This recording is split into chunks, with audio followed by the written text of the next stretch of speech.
Okay guys, welcome to Vince's Super Wonders and Guidelines Show, or in other words, the Swag Show. What I'm going to teach you this time is it's going to be a basketball lesson, alright? So here's the problem. We got Jeremy Lin. Notice the small eyes, okay? He's about to shoot the ball into the basket. He's like, oh, I don't know what to do. I don't know what to do. Oh my god, I need to figure out how to shoot the balls. Okay, what does he do? He's thinking right now in his brain, oh my god, should I throw it? Should I pass it to Sotomayor? No. What he does is that he's gonna find the area under the curve between the ball and the basket, and he's gonna figure out how much area he needs to make it go swoosh into the basket. Okay, how is he gonna do that? He's thinking, well, we're gonna use the Riemann's left rule. Alright? No. Because that's an underestimate, okay? We're gonna use the Riemann's right rule. By the way, this is how I abbreviate this. No. That's an underestimate. No, wait, that's an overestimate. My bad. Okay, and then he's like, oh, I do Riemann-Mills rule. No, it's not accurate enough. He needs this. There's only 0.01 second on the clock left. He has a big black guy right here trying to block the ball. Yeah, what is he gonna do? Alright, here's what he's gonna do. He's gonna do the trapezoidal rule. Alright, the trapezoidal rule states that you can find the area under a curve. You can find the area under f of x from A to B under a curve by using a trapezoid area equation in the form of this. You have your delta x over 2, then you have multiplied by f of x plus 2f of x1 plus 2f of x2 plus ... keep going to f of xn. But n states however high you're going. Now this is going to be represented by, we're going to do this equation, simple, 1 to 5, 1 plus x squared. So we're going to approximate the integral from 1 to 5 from 1 plus x squared. So we're going to use a trapezoids. So if you graph 1 plus x squared, you'll get a little picture that will kind of like this. It'll be a parabola, and it'll be shifted up 1 unit from x equals 1 to x equals 5. Oh, n equals 4. So we're going to chop it up into n pieces, which would be 4. So your delta x will equal 5 minus 1 is b minus a, b minus a, divided by the number of rectangles. So you'll get 4 over 4, which equal 1. So that's the width of each of our intervals.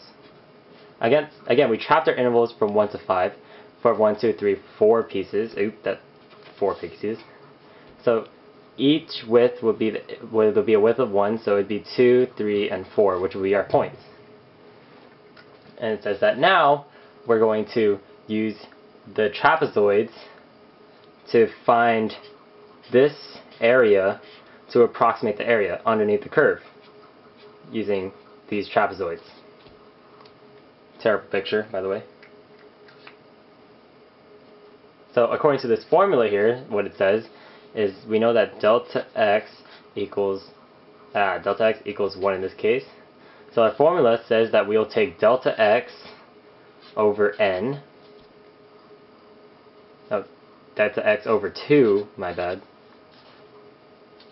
And we'll multiply it again by f of x of 0. Multiply the next ones by 2. Until we get to the very last one, which will be which will have 1 attached to it. So all we have to do is plug it in. So the integral from 1 to 5 would be 1 divided by 2, and for our points, our first point is going to be x of 0, which x of 0 would be 1. Then your last one would be x of 5, and then it will go in consecutive order, numerical order. So again, we're going to have to take f of 1, but then we have to take 2 times the value of the next second point, and then we have to get twice of f of 3, and then we have to get twice 2 times of f of 4, and the very last one, all we have to do is get f of 5. We don't need to have a second 2 in front of the f of 5. So the first and last points don't need to have multiplied spaces. So what we're going to do is that we just have to plug in the numbers and evaluate. So now it's just a bunch of algebra. So let's calculate this. You have 1/2. Then your f of 1 equals 2. F of 2 equals 5. Your f of 3 equals 10. Your f of 4 equals 17. And your f of 5 equals 26. Alright, so now we just plug in these numbers into the equation, into this equation. So we have, hold up. Okay, so now our equation, or now our trapezoidal rule equation looks something like this. We have 2 plus 2 of 5 plus 2 of 10 plus 2 of 17 plus, again, we don't multiply the first number and the last number, which will be right here. We do not multiply by 2. Only the numbers in between do we multiply by 2. So then we would have 26 at the very last part. Using your calculator, you can easily calculate that as... We can easily calculate it as... Let's see this. We got 2 plus 2 times 5 is 10, plus 2 times 10 is 20, plus 2 times 17 is oh god, I don't know my math. 2 times 17 would be 4.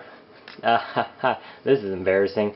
Alright, so it would be 17 times 2, which would be 4, bring up the 1, 34, plus 26, and that will bring us a total of 92. So it would be 1/2 92. So now it's just as simple as dividing 92 divided by half, and that will equal 46. And that is basically the Riemann's. That will be the trapezoidal rule. Okay, so now Jeremy Lin, he's all like, oh, I'm so happy. Oh, I'm so happy. I could shoot the ball into the basket. No big black guy go shoot into the basket right here. And the crappy basketball right here. Crap basketball. And the big black guy, he's all on the floor, and he's like, he's like crying. He is like, no, and he's all, you know, kind of sad. Right? Now we have a perfect shot. So next time when you go play basketball, just remember Vince's Super Wonders and Guidelines Show, aka the Swag Show. Thanks for watching.